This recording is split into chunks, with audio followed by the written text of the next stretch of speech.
On our anniversary, my wife hosted a family dinner. When everyone raised their glasses, she stood up and announced, "I'm filing for divorce. I've finally found the right man." Her mother faked sympathy. "We knew it was just a matter of time, honey."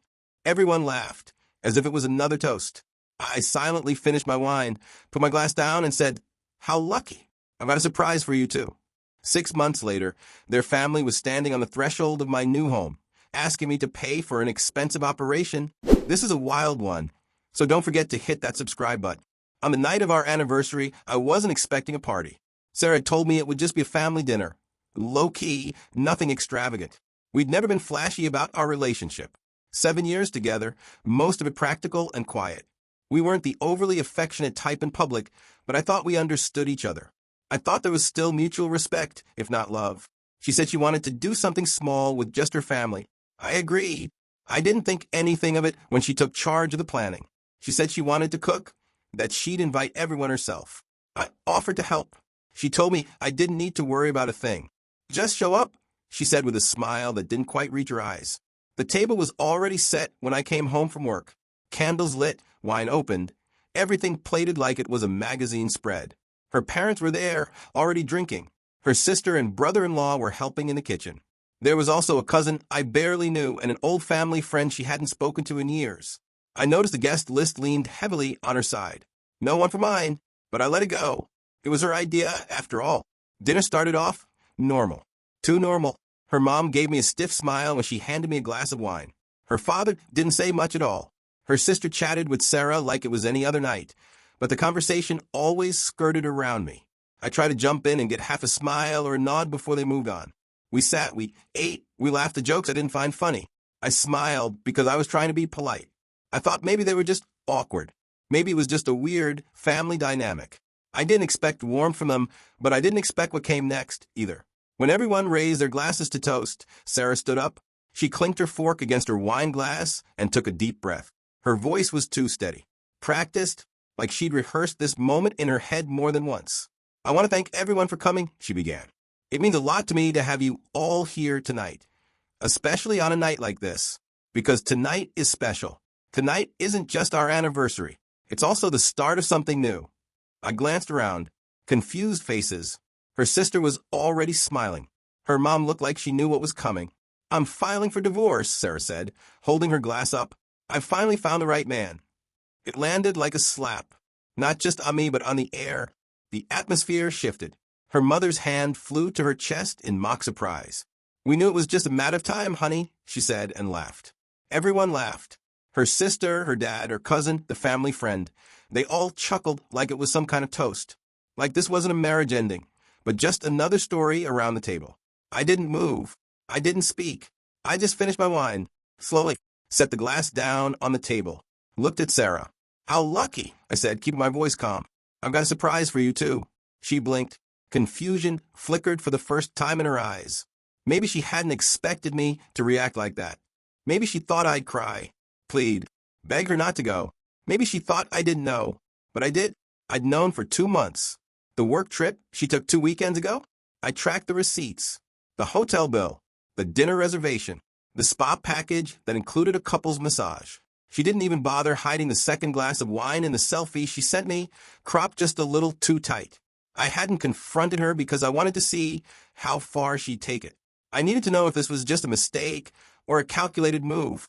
She made the choice for me when she invited her entire family into our home and delivered the news like it was some kind of victory speech.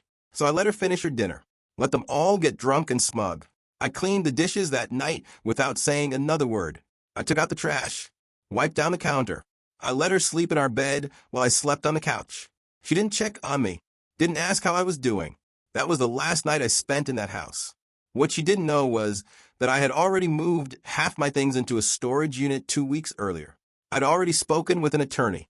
I'd already filed the paperwork. I'd already locked the joint accounts, moved my paychecks into a new bank, and taken my name off every liability I could get clear of. She served me divorce papers a week later. I beat her by 4 days.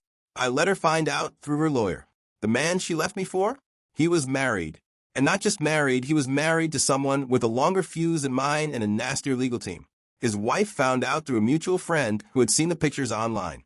She sued for full custody, full assets, and didn't leave a penny untouched.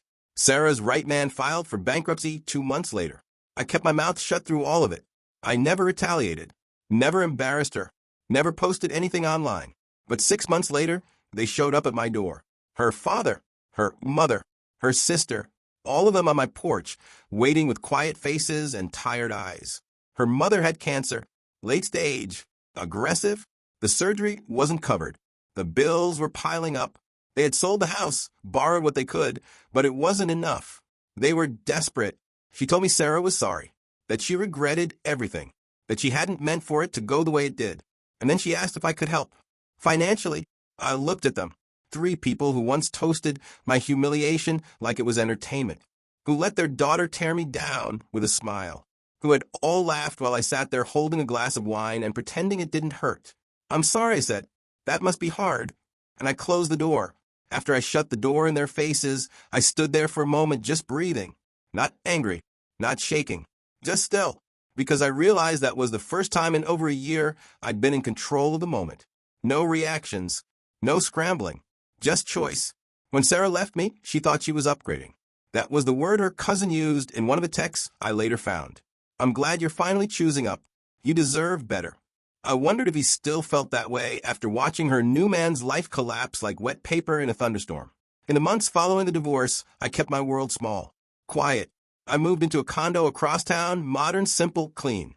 I deleted my social media, changed my number, stayed off the grid except for work and close friends. Everyone who needed to know the truth already knew. The rest? I didn't care. Legally, I was fine. My lawyer called her filing aggressively stupid. She asked for spousal support and tried to argue I owed her for emotional damages. He laughed, literally laughed, when he saw the text messages, receipts, the hotel check-ins, and the photos I gathered. She didn't get a dime. Not from me. Not even a piece of furniture. She'd walked away from our marriage like it was garbage. So I let her have the garbage. She moved in with her new man 3 weeks later. She didn't tell her parents. When they found out, they stopped talking to her for a while. She messaged me once during those 6 months. It was short. I'm sorry. I didn't handle things right. I thought I was chasing happiness. I think I was just scared. I hope you're okay. I didn't reply. Not because I wanted to punish her, but because there was nothing left to say. She made her choices. I made mine. Hers came with consequences. Mine came with peace. But then came the knock at my door. 6 months to the day. Her family, the same people who toasted our divorce with wine and fake sympathy, now on my doorstep asking for help. It was her mother mostly. Her face was gaunt, eyes sunken in. Her father stood behind her trying to look strong, but you could see it. The weight, the panic. Her sister didn't say a word.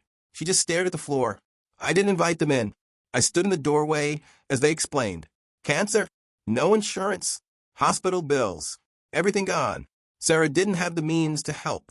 Her boyfriend had lost his job and moved back with his parents. They were back to living paycheck to paycheck. The house had been sold. Credit cards were maxed. The options were running out. Then came the ask. They wanted money. A lot of it. Not a small loan. Not a favor. They'd done the math and figured out exactly how much they needed. And somehow they had come to the conclusion that I was the most logical person to ask. Because I had always been the stable one, the responsible one, the forgiving one. Her father even used that word, forgiving. He said it like it was supposed to be a compliment. I didn't answer right away. I asked them one question instead. Do you remember what you said at that dinner? They looked confused, or at least pretended to be. I clarified. When Sarah stood up and said she was filing for divorce. What did you say? Her mother's lips tightened. Her father shifted. Her sister looked away. I helped them out. I repeated her mother's line, word for word. We knew it was just a matter of time, honey. Silence. And then I said, that's what I remember when I think about you.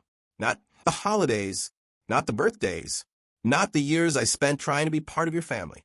Just that line. And the laughter. Her mother opened her mouth to respond, but I stopped her. I'm not angry, I said. I'm not bitter, but I'm not a fool. You made it very clear that night who you were loyal to. It wasn't me. I stepped back, about to close the door. Then her sister finally spoke. She's dying. 3 words. Quiet. Almost a whisper. I met her eyes. I know, I said, and I'm sorry for that, but this isn't my burden anymore. I closed the door gently, not slammed, not dramatic, just final, and I didn't regret it, because sometimes silence is the only thing loud enough to be heard. After I closed the door on Sarah's family, I didn't stand there and reflect. I didn't feel triumphant or cruel. I felt done. Not angry, not cold, just clear. That kind of clarity doesn't come easy. It takes getting humiliated in your own home.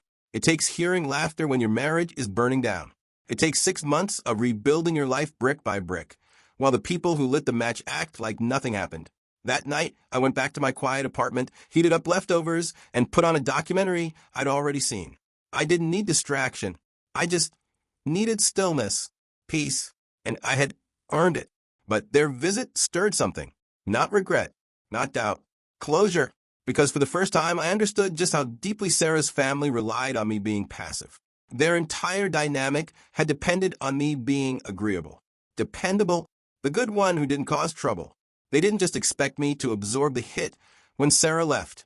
They expected me to keep paying the bill after. I wasn't supposed to change, but I had, and that scared them. Over the next few weeks, word spread. Quietly, but it spread. I got a text from an old mutual friend asking if it was true. Did her parents really ask you to pay for the operation? I told him yes. He said, and you just said no? I replied yes. He called it savage. I didn't respond. Sarah texted me again 2 days later. Not about the operation, about her mother. She wrote, I know you probably hate me, but please don't let her die thinking you never forgave us. I read the message 4 times. Then I deleted it, because forgiveness isn't something you owe people. It's not a gift you hand over just because they finally realize they need something from you. Forgiveness is earned, and they had done nothing to earn it. She tried calling. I didn't pick up. She left a voicemail. In it, her voice was quiet, tired.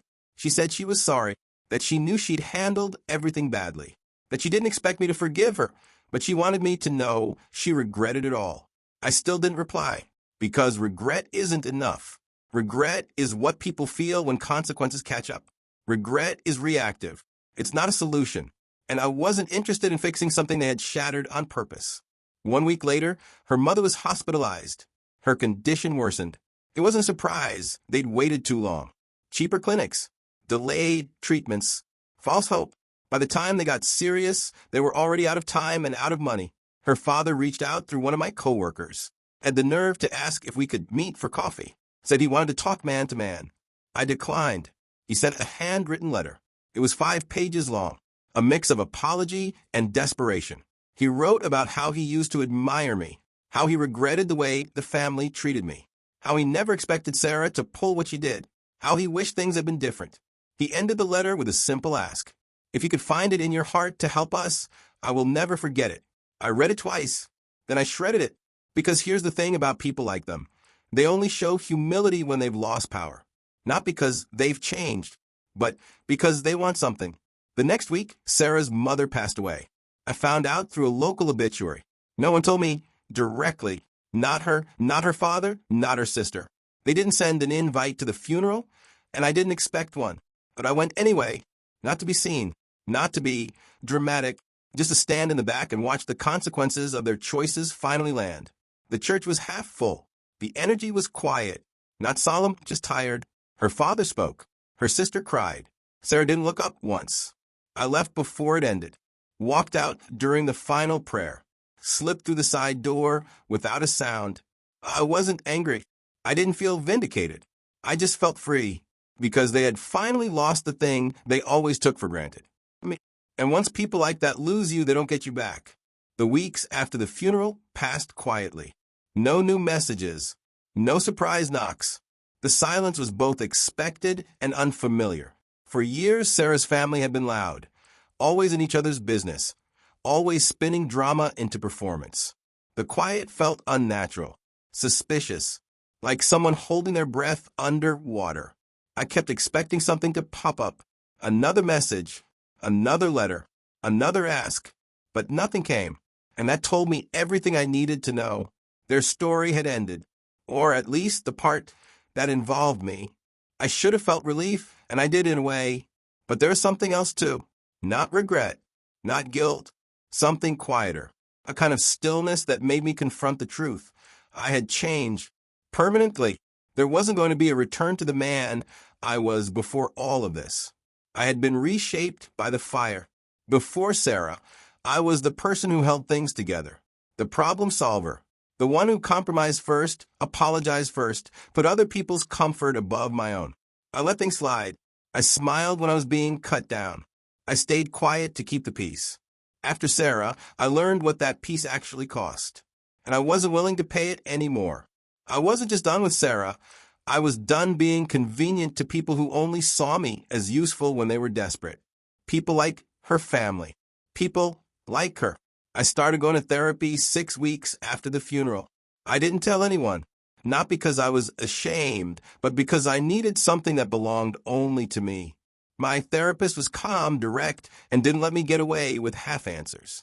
She made me go back and unpack everything, not just the betrayal, but the years before it, the build-up, the conditioning. How long had I tolerated being the afterthought? How often had I swallowed things instead of confronting them? Why did I stay so long with someone who looked at me like a placeholder? It was brutal work, but necessary. And slowly, something shifted. I started sleeping better. I started eating without that pit in my stomach. I started laughing again, real laughter, not that polite laugh you force out when someone makes a cruel joke in front of people. Most importantly, I started saying no. Not out of spite, not out of bitterness, but because I finally understood the value of my boundaries. I reconnected with old friends, people I hadn't seen since college, people I'd pushed away during my marriage because Sarah didn't vibe with them. Turned out they'd been waiting for me to come back. One of them, Erin, had known me before Sarah.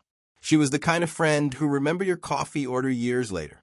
We started catching up over brunch, then drinks, then walks that lasted way too long to just be friendly. I didn't rush anything. I wasn't looking to replace Sarah. But being around someone who saw me clearly, who didn't need me to prove my worth, reminded me of something I'd forgotten. I was never hard to love. I was just with people who didn't know how. Meanwhile, Sarah's life unraveled. Her boyfriend left her after his bankruptcy. She moved back in with her father. Her sister stopped talking to her after a nasty fight over money. She tried launching a small business, something about interior decor, but it didn't last long. Word gets around. Reputation matters, and hers had taken a hit she couldn't PR spin out of. She sent one more message. 6 months after her mother's funeral. I'm sorry for everything. You didn't deserve any of it. I miss who we were before it all fell apart. There was no ask this time, no manipulation, just honesty. But it was too late. I didn't reply, because I didn't miss who we were. I missed who I used to be before I bent myself into someone she could use. I never became cruel. I never took revenge.